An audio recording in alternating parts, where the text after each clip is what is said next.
Esse é um momento de paz, de serenidade. Nesses poucos minutos, nós nos ligamos ao Evangelho de Jesus, elevando o nosso pensamento, buscando a calma. E assim, elevamos o nosso pensamento a Deus, a Jesus, o nosso Mestre, pedindo bênçãos, luz sobre a nossa casa, a nossa família e a nossa vida. Hoje, Emmanuel traz para nós a lição como testemunhar. São palavras de Jesus que estão no Atos dos Apóstolos. E Jesus diz assim para nós, ainda hoje. Ele falou, se dirigiu aos apóstolos, mas hoje somos nós, os apóstolos modernos. Então ele diz assim, mas recebereis o poder do Espírito Santo que há de vir sobre vós, e ser-me-eis testemunhas, tanto em Jerusalém, como em toda a Judéia, Samaria e nos confins da terra. Quando Jesus fala sobre o Espírito Santo, nós podemos entender os espíritos que se comunicam conosco, através da mediunidade. Todos nós somos médiuns, todos nós somos receptivos, recebemos inspirações para a nossa vida, aqui na Terra. Esses espíritos trazem advertências, instruções, mais conhecimento, orientações, para nos auxiliarem na nossa jornada evolutiva. Tem médiuns que mais aflorar, a mediunidade mais aflorada, porque também tem tarefas mais definidas. Quando Jesus fala do Espírito Santo, nós podemos lembrar o dia de Pentecostes. Foi o primeiro dia da manifestação mediúnica entre os apóstolos. E quando Jesus fala, não vos afasteis de Jerusalém. Em Jerusalém havia uma grande festa. Vinham muitos estrangeiros, falavam vários idiomas. E nesse dia, o dia de Pentecostes, que ficou chamado, os apóstolos, em contato com esses estrangeiros, se entenderam perfeitamente e naturalmente, falando idioma que eles não conheciam. Isso é a mesma coisa nós. De repente, diante de um alemão, nós nunca fomos aprender o alemão, não é uma língua mais íntima nossa, e conseguimos nos comunicar, entender, conversar de maneira natural. Esse fenômeno mediúnico, hoje, através da doutrina, nós entendemos o fenômeno, a mediunidade de xenoglossia, falar idiomas estranhos a nós. Numa conferência espírita, uns anos atrás, em Paris, o Divaldo, né, um grande orador, um grande espírita, por todo o trabalho também que ele faz na área de assistência social, né, na caridade, respeitado, ele recebe uma mensagem do espírito Leon Denis, uma mensagem em francês. E a gente sabe que nessa encarnação não é um idioma que ele tenha estudado, mas nós sabemos que no ambiente psíquico estão ali registradas as experiências, o aprendizado. No momento adequado, isso vem à tona, é acessado e, certamente, pelos mentores, pela espiritualidade, para que o trabalho possa ocorrer. E isso justamente acontece de uma forma para abalar o incrédulo, para fazer com que o incrédulo reveja os seus conceitos, crenças, e busque alargar a inteligência, indo buscar mais compreensão, mais conhecimento, entender todo o processo daquilo que a gente está conversando agora, desse processo mediúnico. Jesus, ele precisa de todos nós, como precisava lá atrás, precisa hoje de todos nós para levarmos adiante os seus ensinamentos, no sentido de auxiliar. Se hoje a gente já consegue ter uma certa compreensão, precisamos passar isso adiante. Então ele precisa de todos nós. Não adianta somente palavras, precisamos dar o nosso exemplo, o nosso testemunho. Nós conseguimos comover alguém, né? Levar uma pessoa a uma mudança quando ela vê em nós o nosso exemplo, o nosso testemunho. Tem uma história bastante interessante que fala justamente sobre isso, a reencarnação. Nós estamos colocando agora um catador de sal, um homem muito simples, que não tinha quase nada, mesmo materialmente falando. No entanto, ele estava sempre alegre, feliz. E era amado por todos, querido, porque ele ajudava quem chegasse diante dele, pedindo alguma ajuda, mesmo no pouco que ele tinha, transmitia aquela alegria. Morava num povoado, tinha esposa, 2 filhos. E naquela região tinha um marajá, um homem prepotente, autoritário, sempre se colocando acima de tudo e de todos. Ouve falar do catador de sal e fica curioso, dizendo: mas por que todo mundo gosta tanto assim dele? Tragam esse homem até mim. E o catador de sal chega diante dele, na presença dele. O marajá diz para ele: do que você ri? Você não tem nada. Por que você está sempre tão feliz? Né? O que você tem? Que os outros tanto gostam, tanto falam de você. E o marajá e o catador de sal então diz assim para ele: eu acredito em Deus, amo a minha família, faço todo o bem que eu posso, por isso eu sou uma pessoa feliz. Eu estou em paz, de bem com a vida.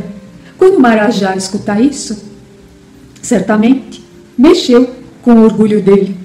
Ele sentiu ali, talvez até uma crítica ao comportamento que ele tinha. Ele se sentiu humilhado diante daquela simplicidade, da bondade. E ele pensa por um momento e diz assim: então, eu quero conhecer os seus filhos, que eles venham até a minha presença. E daqui a um tempo os filhos estão na presença dele, 2 meninos. Quando ele vê os 2 meninos ali, ele fala para o catador de sal: pois, se eu mandasse matar os teus filhos agora, você iria continuar fazendo bem, alegre, sorrindo, falando que confia tanto em Deus?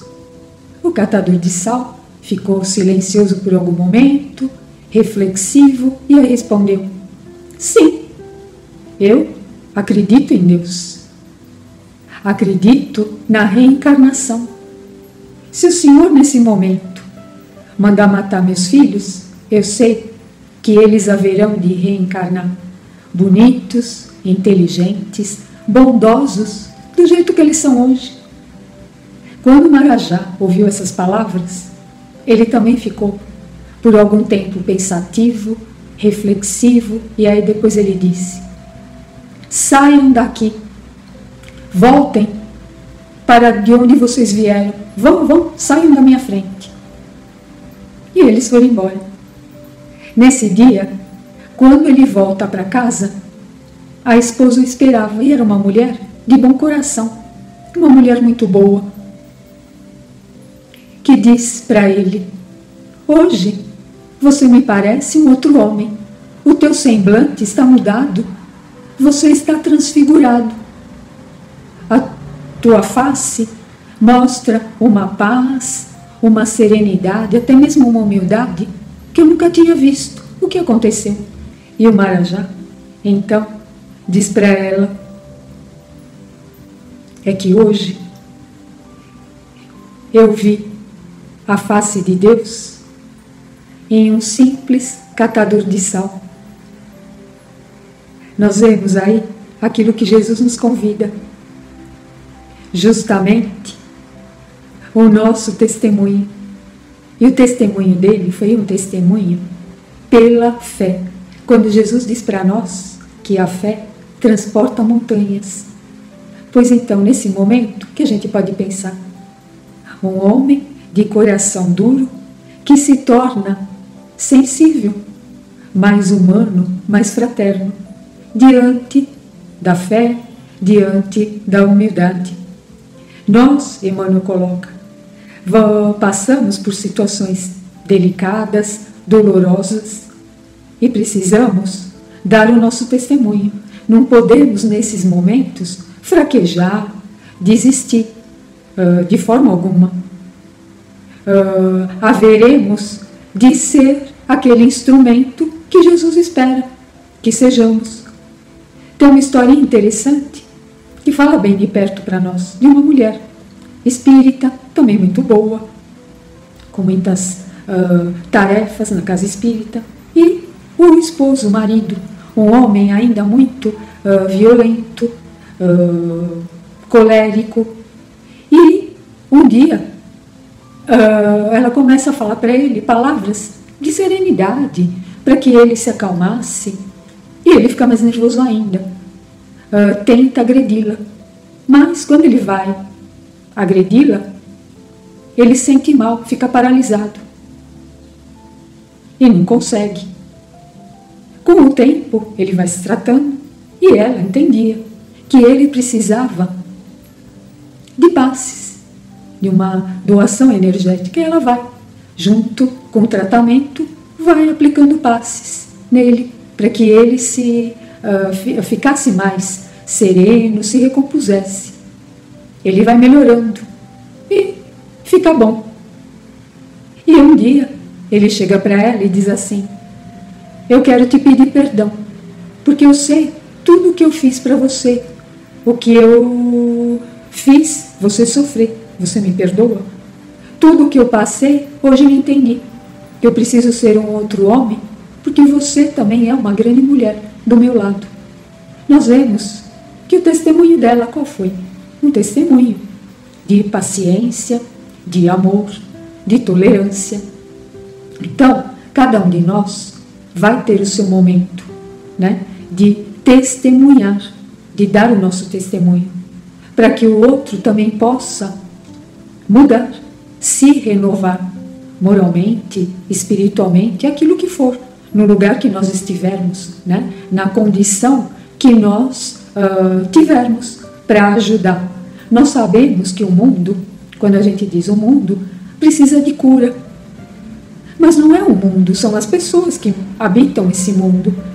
Precisam de cura. Em primeiro lugar, precisamos curar a nós mesmos.